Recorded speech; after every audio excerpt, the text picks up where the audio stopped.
Alors, là, on commence. Bonjour à tous. C'est un plaisir de vous retrouver dans cette nouvelle intervention. Donc, avant de commencer, j'aimerais vivement remercier Badal Boulek, une belle initiative, avec bien sûr éventuellement d'autres amis, pour cette belle initiative et surtout pour le temps qu'il accorde pour l'accompagnement, en fait, pour les différents intervenants, en l'occurrence pour moi-même, hein, c'est-à-dire pour qu'on puisse réussir éventuellement, en fait, cette belle action. Alors aujourd'hui, j'ai choisi de parler avec vous de la gestion des conflits sociaux. Alors je sais que le thème, ça intéresse éventuellement plusieurs personnes parce que, au fait, la performance en entreprise, elle est surtout, et je le dis tout le temps, hein, c'est une performance relationnelle. Et puis, au fait, le travail en lui-même, administratif en lui-même, c'est un travail qui pourrait éventuellement ça de répondre à des procédures claires et nettes. Ça pourrait aussi être géré par des process qui sont alignés, qui sont bien, c'est-à-dire bien contrôlés. Mais un peu ce qui sort du contrôle de l'entreprise, c'est surtout éventuellement c'est surtout au fait, le travail sur sur les relations ou alors la communication entre les hommes. C'est ça un peu qui sort du contrôle éventuellement de l'entreprise. Dans cette perspective, on va parler aujourd'hui des conflits. Voilà. Alors pour commencer, qu'est-ce qu'un conflit? Alors un conflit, c'est aussi en fait c'est une mauvaise communication en quelque sorte, au fait entre êtres humains. Voilà, c'est un processus qui pourrait impliquer des réactions à la fois émotives et cognitives, et puis des comportements qui pourraient aussi se mettre en place et qui pourraient aussi toucher l'estime éventuellement en fait l'estime de soi ou alors éventuellement en fait l'ego de la personne. Ça veut dire qu'on est en entreprise, on peut être en entreprise, et puis il y a eu peut-être bien en fait des problèmes de communication ou alors un souci de communication, et cette communication là, au fait de façon inconsciente, elle a dû toucher l'ego ou alors l'estime éventuellement d'une personne. Et systématiquement, dès que l'estime elle a été touchée, donc on est bien évidemment en fait face à un conflit. Voilà. Alors chaque partie interprète la session conflictuelle suivant sa propre perception subjective, qu'on appelle nous aujourd'hui dans le jargon la perception sélective. Et on anticipe négativement les effets à partir des représentations éventuellement. Donc chacun il a une petite représentation à lui qui elle émane éventuellement de son cadre perceptuel et son cadre référentiel.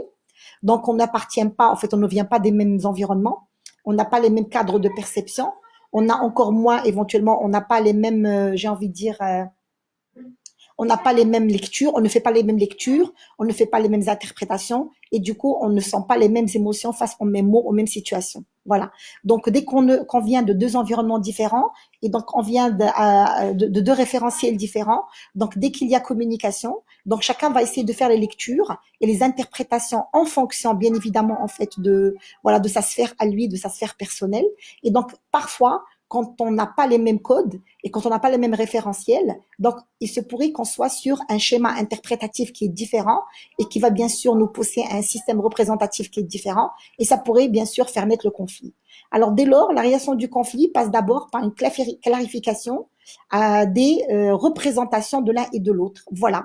Donc comme le conflit il naît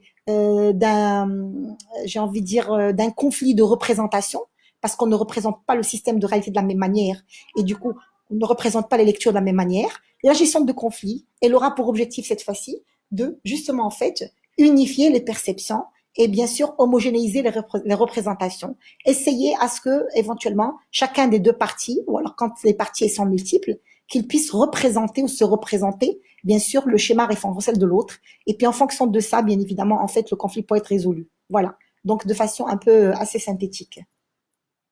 Alors donc le processus conflictuel, donc il est un peu au fait, on va voir que il est assez, en fait, assez imbriqué de manière, mais vraiment assez extraordinaire. Ça veut dire que d'abord il y a une frustration. Ça veut dire qu'il avait des attentes. Voilà. Moi j'ai envie de d'aller encore plus loin pour dire que d'abord il y a attente. Et après, il y a systématiquement frustration. Ça veut dire que je suis en entreprise, et quand je suis en entreprise, donc j'avais éventuellement en fait J'avais des attentes, par exemple avec une personne, par rapport éventuellement en fait à notre communication, par rapport à notre vécu ensemble. Et puis là, il y a eu une frustration. Donc, ou bien j'attendais une reconnaissance de la part de mon supérieur hiérarchique, ou alors j'attendais peut-être bien en fait une considération, ou alors j'attendais éventuellement en fait un donc une voilà, je m'attendais peut-être bien en fait à un mot gentil, je m'attendais à un geste, j'avais une attente quelconque et systématiquement en fait dès que cette attente elle n'a pas été bien évidemment en fait on n'a pas une réponse positive par rapport à cette attente, la frustration est née et dès que la frustration est née, systématiquement il y a une colère qui est montée et donc la colère elle va faire que je vais parler à partir de ma colère et je vais créer la frustration. Voilà, c'est ça. Donc, c'est un peu dans ce sens. Alors, donc comme vous voyez, c'est tout à fait enchaîné.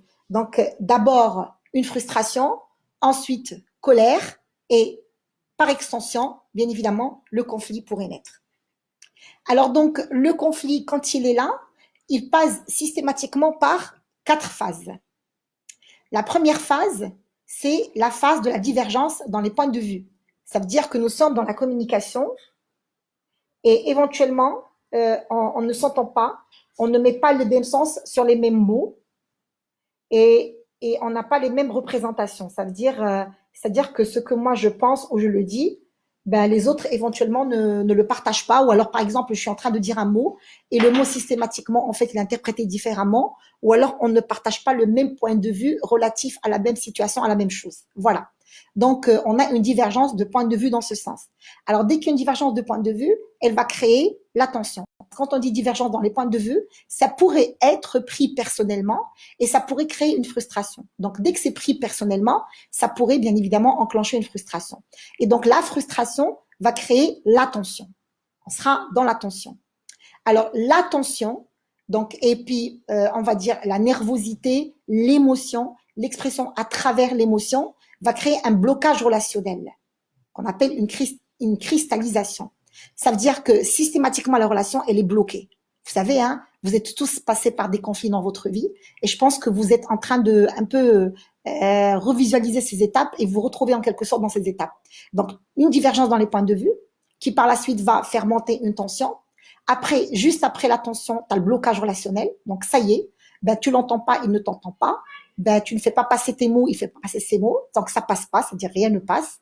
Et juste après, nous avons l'explosion. Ça veut dire que là, l'explosion, c'est un peu le processus qui commence à progresser de plus ou moins vite d'une étape à l'autre, justement en fait, jusqu'à carrément en fait le point culminant du conflit. Voilà. Alors maintenant, si aucune tentative de dialogue ou de recherche de solution satisfaisante n'a été mise en place, donc les deux parties vont rester sur le conflit. Voilà. C'est-à-dire et que les 4 phases vont aboutir à systématiquement un conflit qui pourrait durer bien sûr pendant très longtemps. Voilà.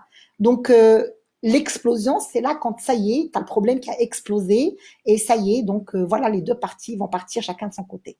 Maintenant, s'il n'y a pas une tentative, bien sûr, de redressement, de prise en charge de la part d'une partie ou de l'autre, ben, le conflit va bien sûr aller vers d'autres élans. Voilà.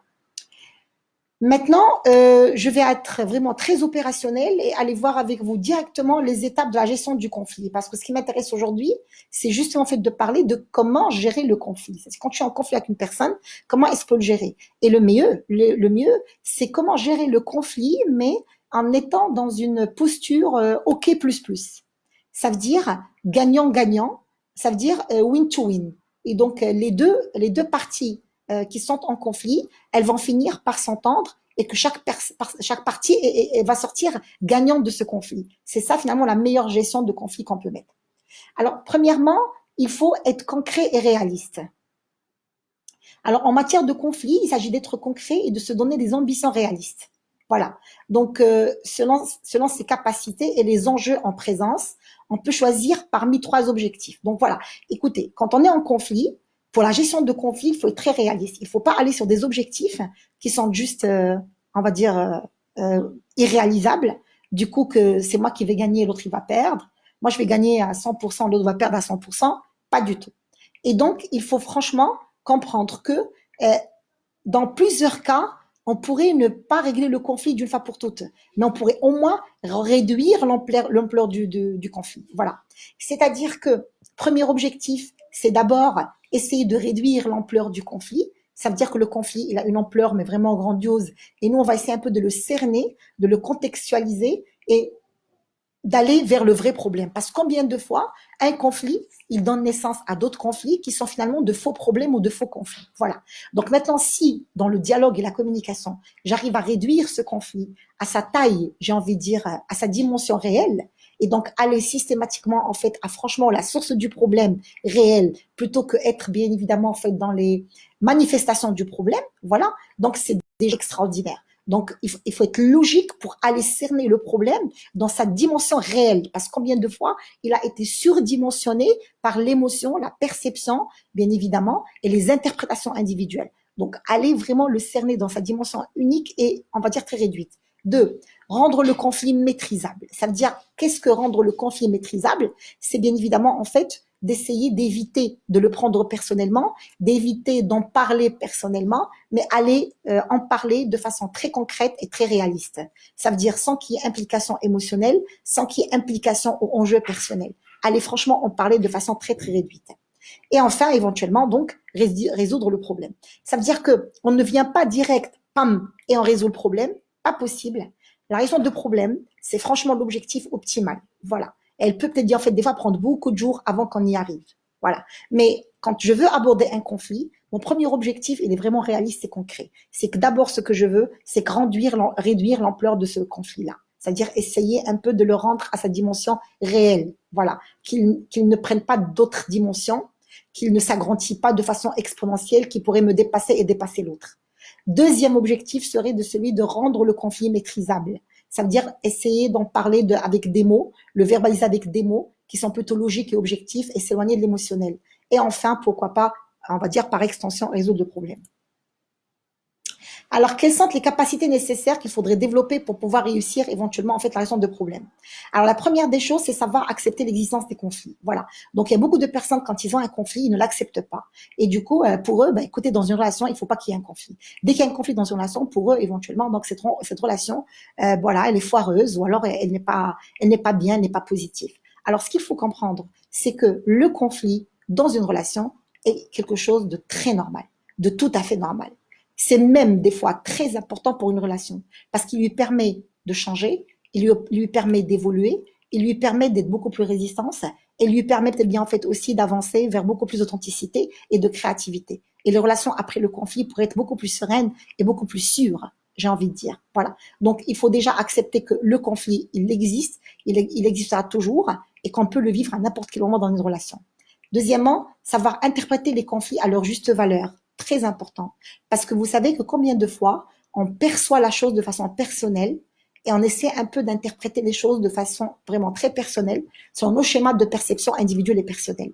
Maintenant, ce qu'il faut réussir à faire, c'est bien sûr d'être capable d'interpréter un conflit à sa juste valeur sans lui donner les dimensions affectives et les dimensions éventuellement en fait émotionnelles. Voilà.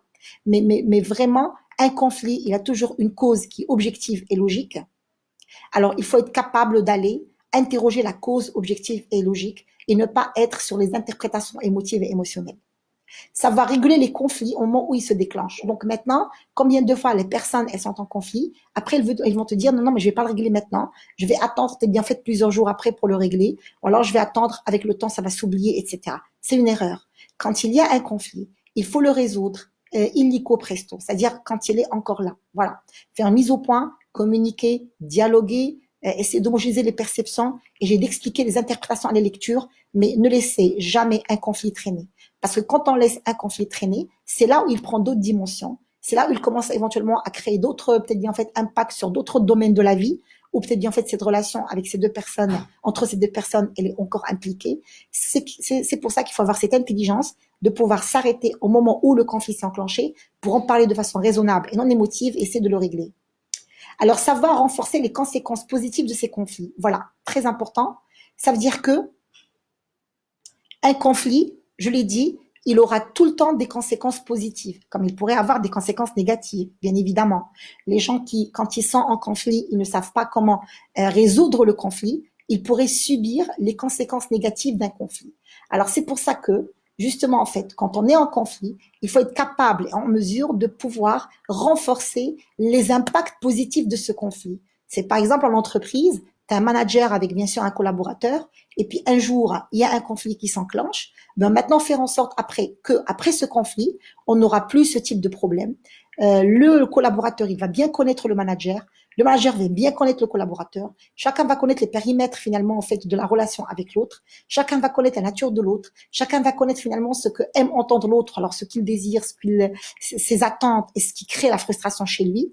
Et du coup, à partir de ce conflit, il pourrait avancer vers une relation qui est beaucoup plus pérenne, plus créative et bien sûr plus durable. Voilà, c'est ça. Et donc, il faut être capable de renforcer l'après-conflit.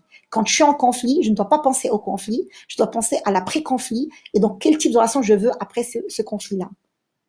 Et enfin, savoir trouver les solutions adéquates. Bien évidemment, quand on parle de solutions adéquates, c'est toujours les solutions qui pourraient bien évidemment être positives et pour moi et pour l'autre partie dans le conflit. Donc c'est ça une solution adéquate. C'est pas une solution adéquate uniquement de mon point de vue à moi, mais plutôt une solution adéquate des deux points de vue. Voilà, donc les deux parties prenantes dans le conflit. Alors, vous savez que quand on est dans le domaine de la gestion de conflits, nous sommes dans le domaine du comportement. Voilà. Et donc, quand on est dans le comportement, donc on est éventuellement sur deux leviers. Le levier émotion et le levier attitude. C'est ça éventuellement le comportement.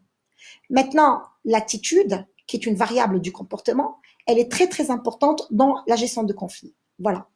Donc, on va voir quelle serait l'attitude ou la posture qu'il faudrait avoir en tant que manager quand je suis en situation de conflit en entreprise. La première, c'est garder, quoi qu'il arrive, un grand respect de l'interlocuteur. Très important.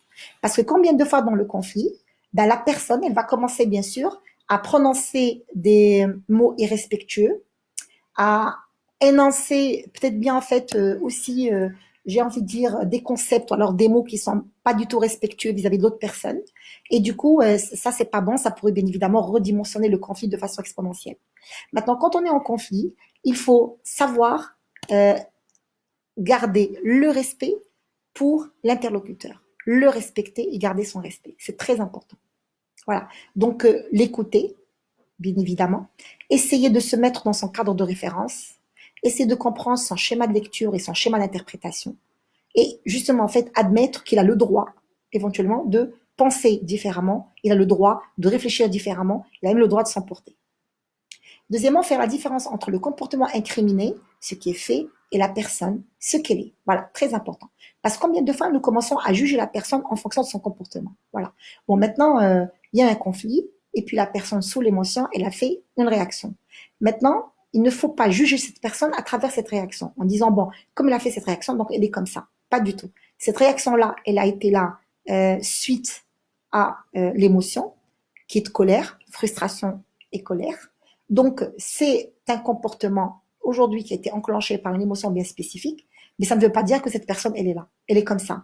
Et du coup, il ne faut pas juger les personnes. Combien de fois, beaucoup de conflits n'arrivent plus à se résoudre parce que les personnes, quand elles sont en situation de conflit, elles jugent la personne en fonction de son comportement. Et du coup, elles ont un point de vue sur cette personne, elles prennent position et ben, systématiquement, elles rejettent cette personne, elles rejettent toute communication ou toute restructuration avec elle.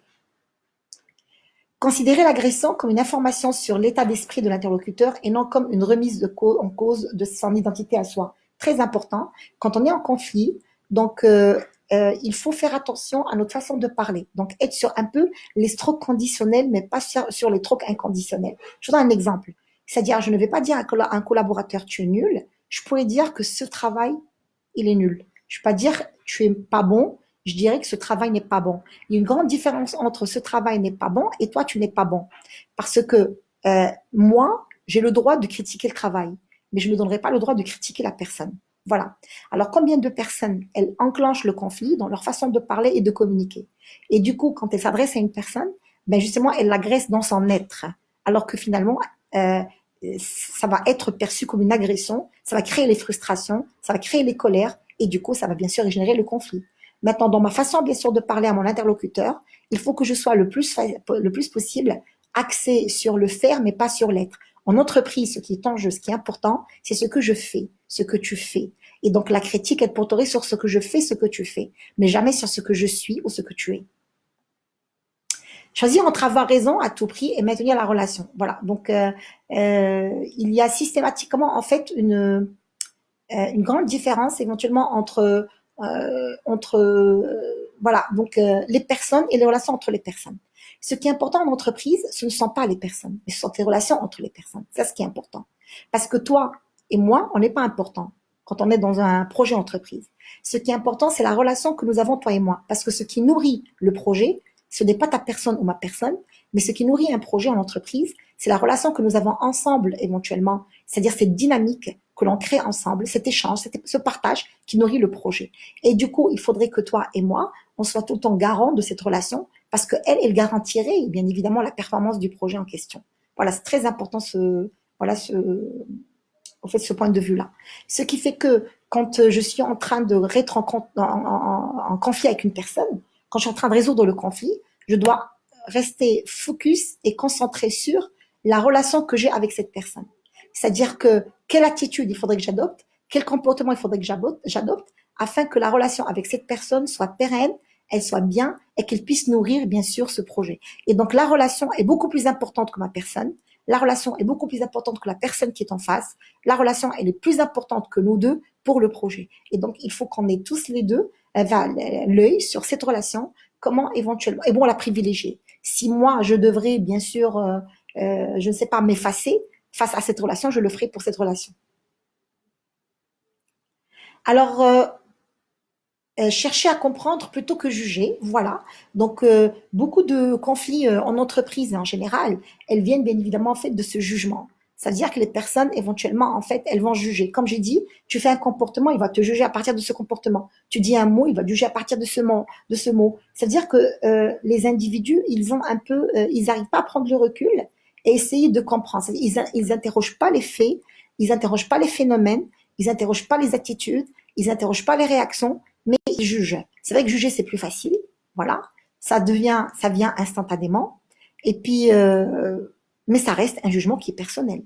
Ça reste un jugement qui est non, j'ai envie de dire, qui n'est pas objectif.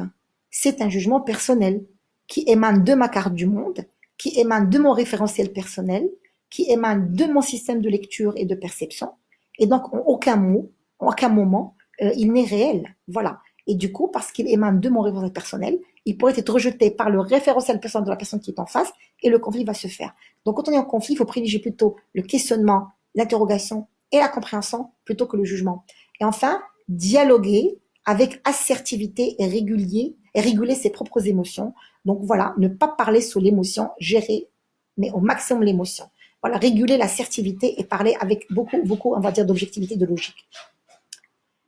Alors maintenant, quelles sont les étapes de la gestion de conflit? Alors la première étape, c'est se préparer. Je m'explique. D'abord, identifier, admettre le problème. Parce que combien de fois, quand il y a un conflit, tu as une personne qui est dans le dénigrement total. Tu te dis non, non, mais il n'y a pas de problème. Non, non, mais il y a un problème. Il y a un problème. Si je dis qu'il y a un problème, c'est qu'il y a un problème. Si tu vois qu'il y a une réaction conflictuelle, ça veut dire qu'il y a un problème. Donc, il ne faut pas dénigrer en disant non, non, il n'y a pas de problème. Ou alors, on ne va pas en parler, ça ne mérite pas qu'on en parle, il n'y a pas un problème. Je suis désolée. Non, ça mérite qu'on en parle. Il faut admettre, identifier le problème. Il y a un problème, il faudrait qu'on s'arrête et qu'on en parle. Deux, décrire le problème pour soi. Ça veut dire que chacun va essayer de dire, des deux parties, chacun va dire comment il perçoit le problème. Qu'est-ce qui est problème pour lui et comment il le perçoit-il. Troisièmement, chercher les causes éventuellement de ce problème. Mais attention, quand tu cherches les causes du problème, tu ne le fais pas de mauvaise foi, de manière à ce que tu puisses détourner les causes en ta faveur. Ça veut dire discuter les causes du problème de manière à ce que tu montres tout le temps que l'autre il n'a pas raison et que toi tu as raison. Non, c'est que tu fais de la mauvaise gestion des conflits. Mais plutôt éventuellement essayer de parler des causes de façon qui est objective, sans émotion certes, mais sans non plus détourner ça en sa faveur, ou à la défaveur de l'autre. Clarifier ses propres enjeux. Voilà. Et donc, il faut parler des gens, parce que s'il y a conflit, c'est qu'à un moment donné, il y a un comportement d'attitude qui a touché un enjeu. Et donc, tu as senti l'enjeu menacé. Et dès que l'enjeu a été menacé, ben écoute, ça crée la frustration, la colère, etc. Bon, maintenant, il faut parler de cet enjeu de façon claire et nette. Voilà. Partager l'enjeu et en parler de façon claire et nette pour que l'autre personne puisse aussi mesurer l'enjeu de la même manière avec laquelle vous le mesurez. Chercher des solutions possibles. Voilà. Donc, les solutions possibles, pas les solutions impossibles ou alors difficiles à mettre en place. Voilà, c'est un peu mettre l'autre dans la situation finalement en difficulté pour qu'il puisse construire avec nous. Voilà, trouver des solutions possibles. Comme j'ai dit, quitte carrément à réduire ce problème pour aujourd'hui, dans un premier temps, et aller vers en fait d'autres solutions pour l'avenir. Fixer des critères de choix, voilà, donc quels seraient peut-être bien en fait pour moi les choix les plus prioritaires à faire, et puis évaluer les conséquences de ce conflit. Alors combien de fois les personnes quand elles sont en conflit sont dans l'émotion, elles s'emportent, elles sont en train de répondre à leurs besoins émotionnels, mais de façon franchement, j'ai, c'est-à-dire, on est en train de, on se dit, mais non, non, mais qu'est-ce qui, je prends les choses personnellement, je m'emporte, et du coup, qu'est-ce qui se passe? Je nourris mes besoins émotionnels, mais je ne trouve pas de solution, j'ai envie de dire, pas de solution pour le problème. Ça veut dire que c'est comme si dans le conflit, ce qui est important pour moi, c'est que moi j'extériorise mon émotion, c'est que je puisse vivre mon émotion, je puisse la partager, je me sens bien. Mais finalement, je n'ai pas d'objectif de trouver une solution. Voilà. T'as des gens, après, quand il y a un conflit, ils te disent, moi, j'ai parlé, je me sens bien. Ouf, ارتحيت هدرت وانا نرتاح. Non, mais est-ce que dans un conflit, ce qui est important, c'est que tu parles, tu évacues, ou alors que tu puisses trouver une solution. Quand on dit conflit, ça veut dire qu'il faut trouver une solution. Il ne s'agit pas ici d'évacuer son émotion. C'est pas le but. Et puis et puis passer à la mise en œuvre. Donc, dès que on se met d'accord sur des solutions, dès que les solutions, elles ont été, il faut montrer ça une fois et commencer la mise en place des solutions, mais illico. Alors, ça, c'est bien évidemment en fait une première étape. Voilà, se préparer. Maintenant, la gestion de conflit, gérer le conflit. Alors donc, signaler le problème, le conflit différent à qui concerné. Voilà. Donc quand je sens qu'il y a un conflit et quand je sens que voilà le problème est là, je pourrais aller rencontrer la personne en lui signalant déjà qu'il y a un problème. Voilà. C'est comme un peu, on est deux collègues au bureau et puis il y a une personne qui voilà donc dans la réunion, elle a dû dire quelque chose et moi j'ai entendu ça dans la réunion, ça m'a pas plu. Il faut pas que je laisse passer et que par la suite il y a un conflit entre nous mais il est sous-jacent, il est un peu latent, et le conflit latent non exprimé va régénérer une relation toxique, et donc ensemble nous vivons dans une relation toxique. Non. Maintenant, elle a dit un truc dans la réunion qui m'a pas plu, ben à la limite, en quittant la réunion, je vais la voir en disant, écoute, voilà, mon ami, alors tout à l'heure en réunion, tu as dû réagir de cette façon, etc. Donc ceci, j'ai pas compris.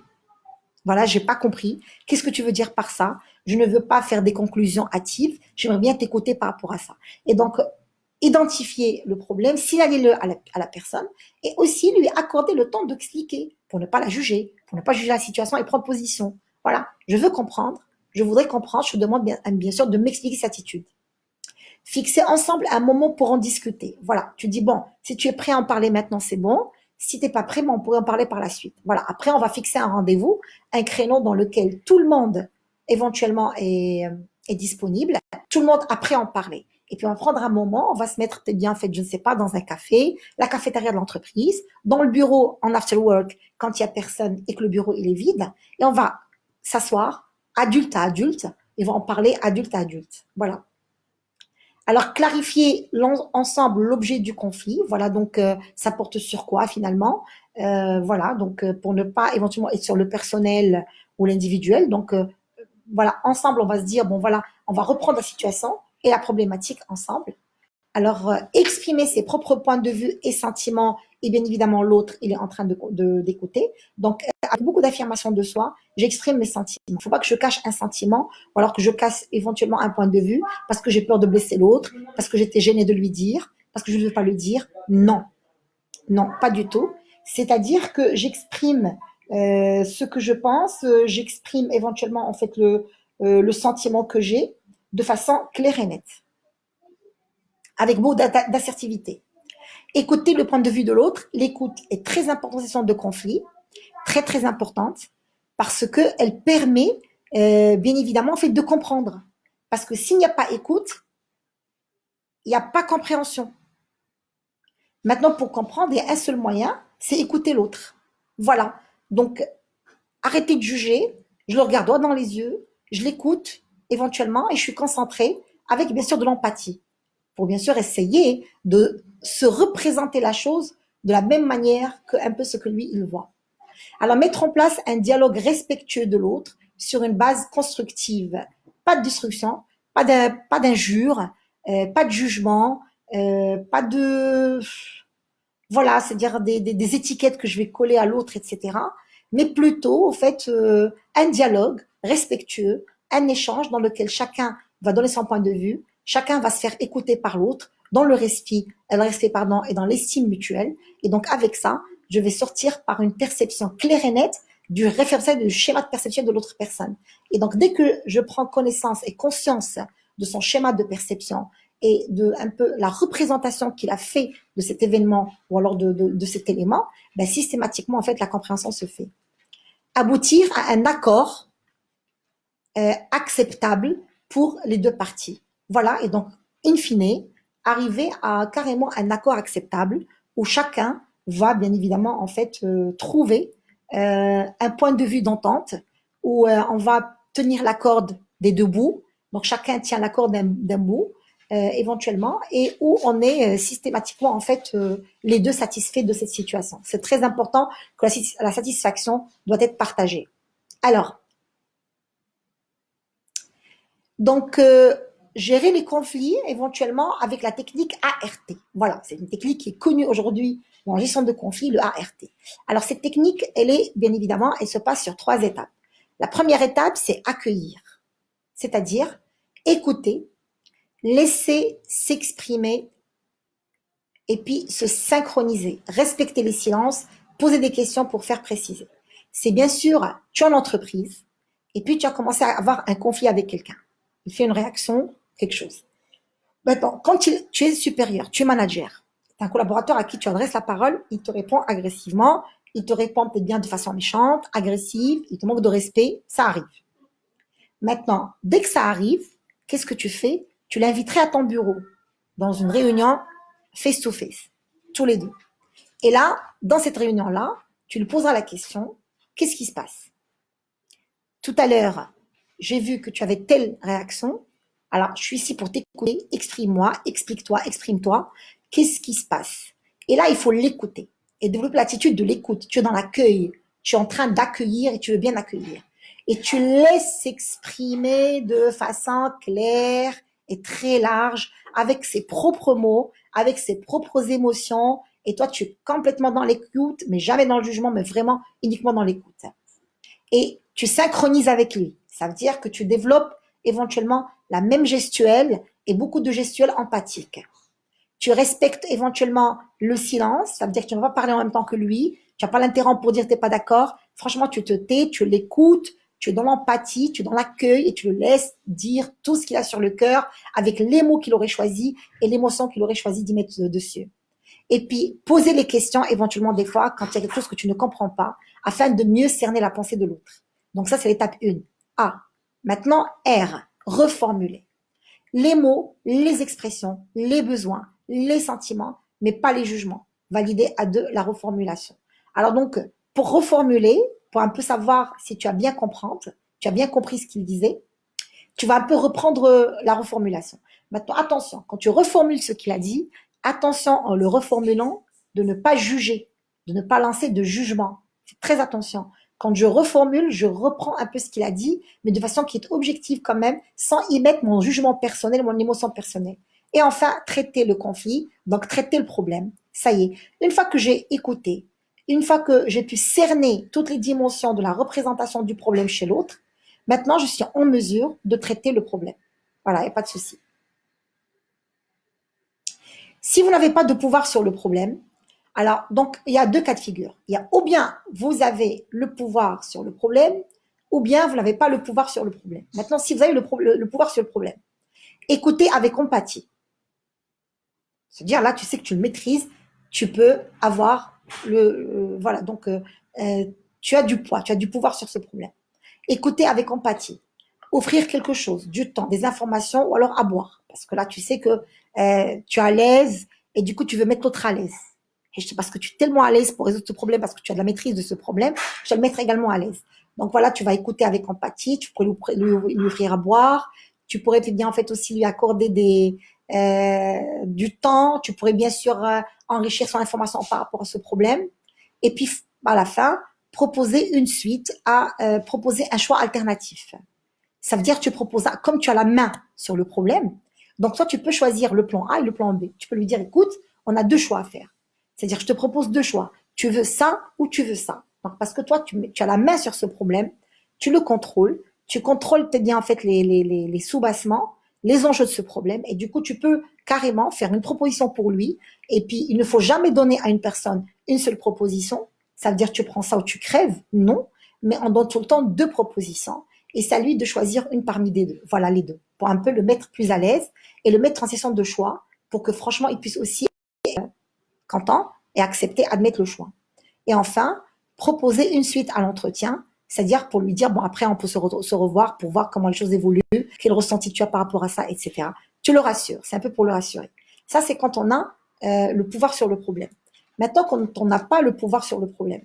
Alors, tu commences par proposer une solution adaptée. Voilà. Et là, tu n'as pas le choix. Tu vas prendre la première solution qui te paraît et que tu vois éventuellement qu'elle est adaptée. Présente les caractéristiques et les bénéfices de cette solution en lui disant, écoute, c'est la seule que je vois aujourd'hui, c'est la seule qu'on pourrait faire, et puis argumenter pourquoi tu as fait le choix de cette solution. Alors, présente les bienfaits, présente les points forts de cette solution éventuellement. Montre pourquoi tu es un peu obligé de faire ce choix-là et pas un autre. Et puis, par la suite, proposer une suite à l'entretien, bien évidemment, donc en disant, bah, écoute, je te laisse le temps de réfléchir. Voilà, et on pourrait se voir demain à la même heure pour tu me dire qu'est-ce que tu as pensé, ou alors qu'est-ce que tu proposes. Voilà. Donc, pour ne pas mettre les gens sous la pression, pour ne pas être dans cette gestion de conflit qui est unilatérale et qui répond forcément uniquement à mes besoins à moi. Et donc, systématiquement, l'autre, il va rentrer encore avec une situation de frustration qui, certainement, elle va nourrir sa colère. Bien évidemment, si c'est pas aujourd'hui, ça va se faire demain ou dans les 10 jours ou 10 années à venir. Et donc, c'est encore une situation qui est critique et c'est toujours une relation qui est un peu vulnérable. Voilà, c'est ça. Alors, pour ce faire, trois attitudes de base. Voilà. Première attitude, bon, l'attitude. Donc, on a vu un peu la gestion de conflits avec la méthode ART. Voilà. Bon, je récapitule. Hein. On a vu trois façons de gérer le conflit. On a la gestion de conflit via, bien évidemment, en fait, la préparation, et puis la gestion de conflit via la méthode de ART. Et là, on va voir éventuellement quelle attitude faudrait-il développer pour mieux gérer les conflits. Premièrement, c'est l'attitude j'ai confiance en moi, je suis plus que mon comportement. Voilà, c'est très important. Alors donc, des fois, tu as des personnes qui, en situation de conflit, elles étaient éprises par leurs émotions, et puis elles ont dû réagir de leurs émotions. En réaction de leurs émotions, ils ont créé des dégâts. Et dès qu'il a vu qu'il a créé des dégâts, ben, ça a fait qu'il a perdu confiance en lui. Et quand il a perdu confiance en lui, ben, systématiquement, il a commencé à s'auto-juger lui-même dans ce conflit-là, et puis à s'auto-juger de façon très, très péjorative. Et systématiquement, il s'est réduit à cette attitude. Donc, ayez confiance en vous. Et je dirais toujours que je suis dans la confiance avec moi-même et je suis plus que mon comportement. Ça veut dire que mon comportement aujourd'hui, éventuellement, ne me représente pas. Il a un peu été une réaction à mon émotion qui était mal contrôlée la situation, mais ce n'est pas moi-même. Deuxièmement, je suis 100% responsable de ce que je dis et fais. Très important. Arrêtez de faire la victime ou arrêtez de faire le persécuteur ou alors éventuellement de chercher des coupables. Donc, on assume notre attitude, on assume ce que nous sommes et ce qu'on a dit, ce qu'on a fait. Bon, l'attitude responsable, c'est une attitude qui va pousser l'autre, qui va te pousser à trouver des solutions de façon pragmatique à tes conflits, à tes problèmes. Et puis, quelle que soit la situation, je vais toujours être dans l'optique du gagnant-gagnant. Quel que soit le conflit, je vais tout le temps chercher à le résoudre avec, on va dire, l'enjeu gagnant-gagnant. C'est important. Alors donc, pour ce faire, il y a les positions de vie qui pourraient aujourd'hui nous aider dans la gestion de conflits. Voilà. La position de vie est une croyance qui reflète et conditionne la vision subjective de ma propre valeur et de celle que j'accorde aux autres. Voilà. Donc, vous savez que euh, depuis notre petite enfance, chacun, il a déjà une perception de lui, sur lui et sur éventuellement la valeur qu'il a dans toute session de communication, y compris dans le conflit. Donc, nous avons 4 sessions de communication. Bon, voilà. On les appelle les positions de vie. Alors, il y a la première position de vie qui, elle part du principe, j'ai pas de valeur, tu as de la valeur. Ça veut dire que moi, je n'ai pas de valeur. Ça veut dire que je n'ai pas les mots qu'il faut, je n'ai pas le niveau qu'il faut, je n'ai pas l'éducation qu'il faut, je n'ai pas le palmarès en communication de conflit qu'il faut, et du coup, tu es beaucoup mieux que moi. Et donc, dès qu'une personne, elle se met la situation, j'ai pas de valeur, et l'autre, il a de la valeur, quand il y a conflit avec la personne, elle développera forcément les attitudes de fuite. Vous la voyez tout le temps en train de fuir le conflit, elle n'arrive pas à affronter l'autre. Pourquoi elle ne l'affronte pas? Parce qu'elle part du principe qu'elle n'a pas de valeur et l'autre a de la valeur. Et du coup, parce qu'elle n'a pas de valeur, l'autre a de la valeur, donc elle va le fuir. Deuxième attitude, systématiquement, c'est l'attitude impassible. Ça veut dire, j'ai de la valeur, tu n'as pas de valeur. Et donc, il y a d'autres personnes qui pensent elles sentent les plus intelligentes, elles sentent, on va dire, elles ont les meilleures compétences, les meilleures attitudes, les meilleures aptitudes. Elles ont de la valeur que les autres n'ont aucune valeur. Et du coup, dans leur façon de gérer le conflit, elles vont tout le temps le faire de cette optique, j'ai de la valeur, t'as pas de valeur. Il va y avoir beaucoup de condescendance dans leur façon de parler avec l'autre. Et du coup, ils vont être toujours impassibles. C'est toujours des situations où moi je suis gagnant, toi tu es perdant, parce que je suis mieux que toi, j'ai plus de valeur que toi, et donc dans l'approche, ils vont toujours chercher à gérer les conflits de manière à ce que lui soit gagnant et l'autre pas. On les appelle OK plus moins, et les autres c'est plutôt OK moins plus. Les premiers, je sors du conflit perdant parce que tu es mieux que moi, et là je vais sortir gagnant et toi perdant parce que je suis mieux que toi. Alors, il y a aussi la troisième attitude qui est le OK moins moins. Ça veut dire que c'est des personnes qui pensent qu'elles n'ont pas de valeur et que l'autre non plus n'a pas de valeur. Alors donc, c'est un comportement qui pousse à rejeter l'autre. Ça veut dire que quand il y a un conflit, il va même pas aller chercher à résoudre le conflit. Il va même pas aller chercher à voilà l'affronter, pas par fuite, ou là par éventuellement condescendance, pas du tout, mais parce qu'il pense qu'il n'a pas de valeur et le conflit n'a pas de valeur, rien n'a de la valeur. Voilà, absolument rien, personne n'a de la valeur, et donc il donne la valeur ni à lui, ni à personne, ni à rien. Et du coup, il va toujours rejeter éventuellement les problèmes. Et enfin, et ça c'est la meilleure attitude, c'est bien sûr la coopération, c'est du OK plus plus. Alors ça part du principe que moi j'ai de la valeur et toi tu as de la valeur. Et parce que j'ai de la valeur et tu as de la valeur, il va y avoir une gestion de conflit qui est pleine de l'écoute, l'empathie, la reformulation et bien évidemment la construction. C'est surtout ça, des relations où on va beaucoup écouter l'autre, on va beaucoup éventuellement essayer de le comprendre et fournir un grand effort pour le comprendre, pour homogénéiser les perceptions, bien évidemment, et les schémas de pensée pour pouvoir construire ensemble et collaborer ensemble. Alors, je partage avec vous un petit glossaire de techniques d'assertivité, au fait, qui me paraît très utile pour développer la posture gestionnaire de conflit. Alors, donc, il y a le questionnement négatif à éviter. Ça veut dire, qu'est-ce qu'on veut dire par questionnement négatif? C'est faire exprimer ce qui est jugé négatif. Ça veut dire, tu prends un jugement négatif et ouais, tu l'exprimes. Donc, tu peux dire à quelqu'un, non, mais pourquoi tu as été si bête en faisant ça? Donc, dans la question, il y a déjà le jugement. Donc, lui, quand il va répondre avec agressivité. Non, mais pourquoi tu me dis si bête? Tu dis, mais pourquoi tu te mets en colère? Je voulais simplement te demander pourquoi tu as fait ça. Non, mais tu l'as dit en disant qu'il était si bête. Donc, non, ça se fait pas. Tu l'as jugé. C'est pas bon. Alors, l'affirmation de soi empathique, communiquer à l'autre ce qu'on comprend de sa position, puis s'exprimer avec honnêteté, demandes, sentiments et commentaires. Donc, l'affirmation de soi empathique, ça veut dire que tu viens à l'autre, tu lui dis, écoute, quand tu as dit ça, voilà ce que j'ai compris, voilà ce que j'ai constaté.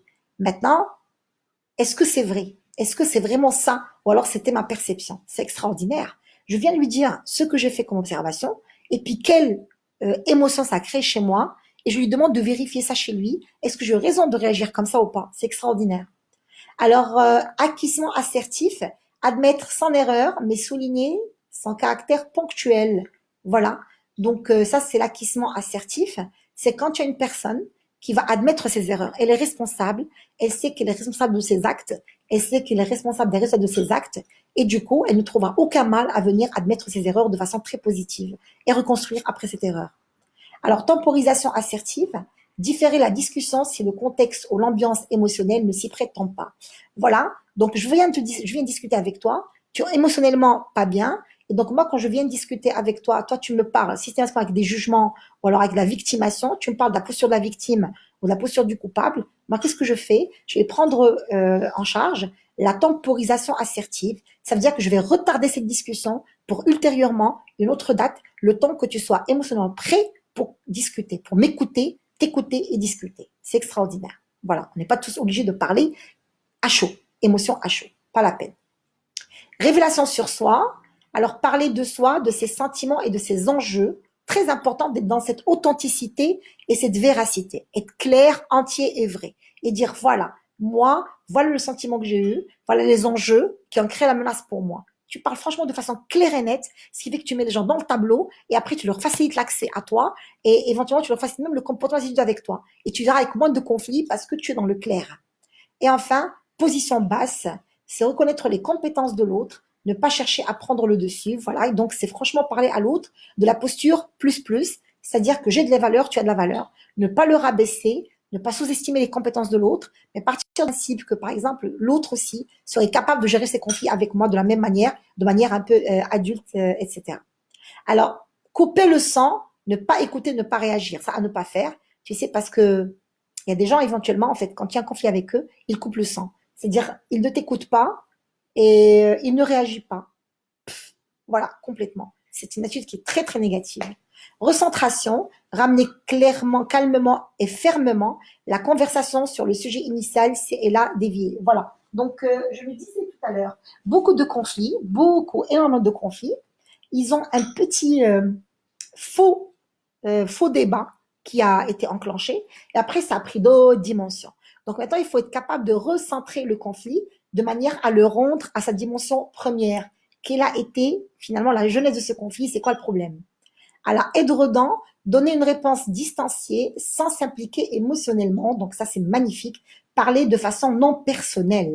Ne pas s'impliquer émotionnellement. Dire les choses de façon objective et logique sans implication ni de son point de vue personnel, ni de son jugement personnel, ni de son ressenti, encore moins, de son ressenti émotionnel. Disjoncter, c'est interrompre une salve de critiques par des réponses très brèves. Voilà. Donc, disjoncteur, c'est que systématiquement, en fait, l'autre, il t'attaque et toi, tu l'attaques. Voilà. Et ça fait attaque contre attaque. Tac, tac, tac, tac, tac, tac, tac. Et ben voilà. Donc, personne n'écoute personne. Ça va aller, bien sûr, en feu d'artifice.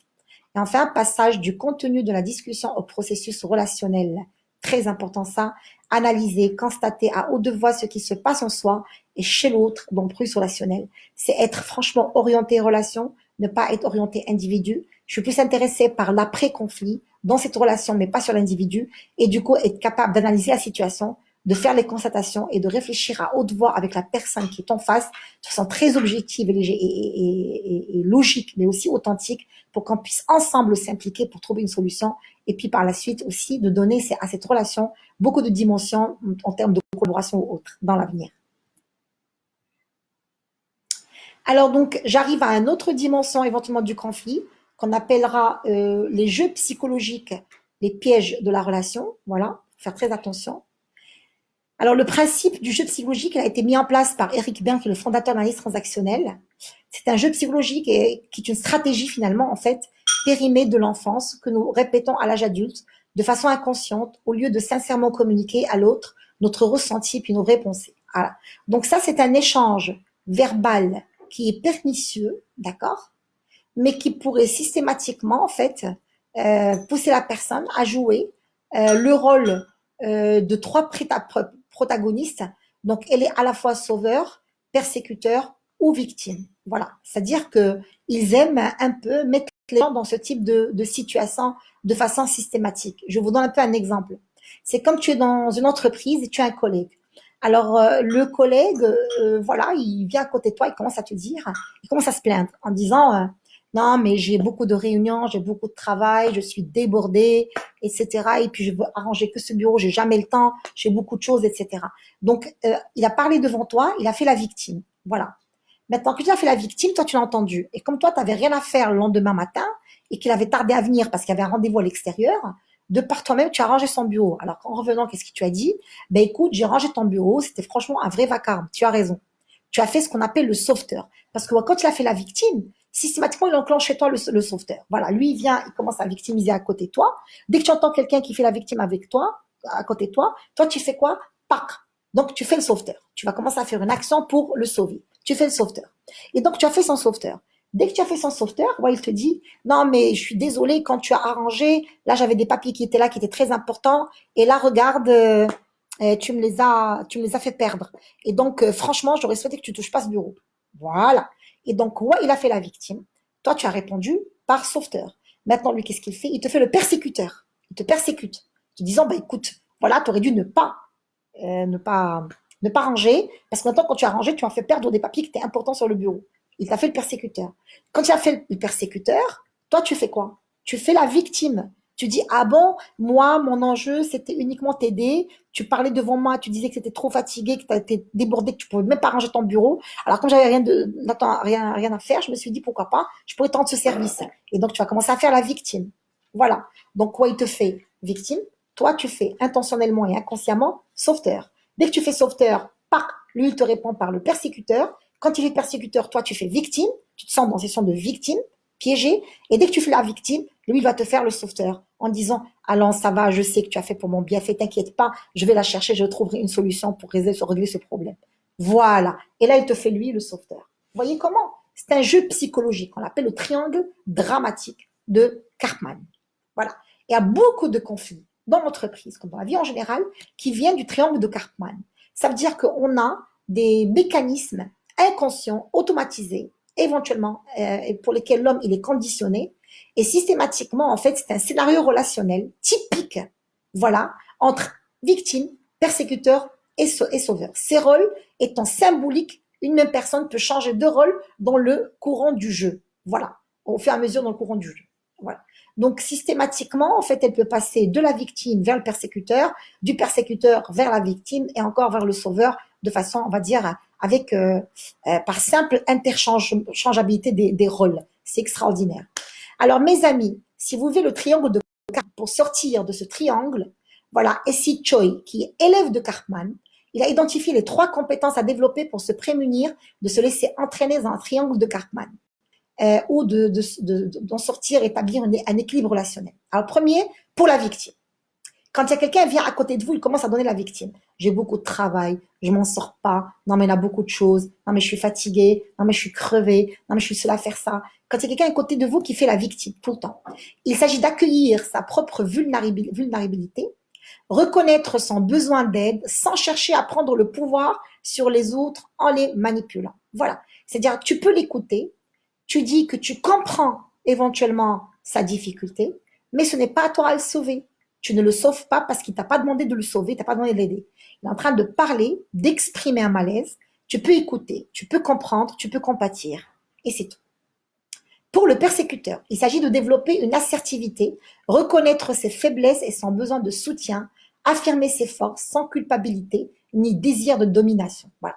Alors, quand il fait le persécuteur, bon, t'aurais pas dû faire ça, je fais ça. Systématiquement, avec assertivité, tu peux lui répondre en disant, bah, de toutes les façons, voilà, donc, moi, si j'ai rangé ton bureau, c'est parce que je partais du principe que, voilà, donc, tu avais besoin de ça. Donc, je l'ai fait uniquement pour ça. Maintenant, je suis désolée que ça te plaise pas, mais de toutes les façons, moi, je suis toujours content d'avoir fait. Pour que tu ne tombes pas avec la victime, pour que tu rentres pas un peu dans ce jeu relationnel. Et puis, pour le sauveur, il s'agit de développer sa bienveillance empathique, apprendre à écouter les véritables besoins des autres et à s'écouter pour prendre en compte ses propres limites. Voilà. Et donc, le sauveur, il faut qu'il comprenne que beaucoup d'empathie tue l'empathie. Il doit être capable, bien sûr, d'écouter et de prendre en compte ses propres limites.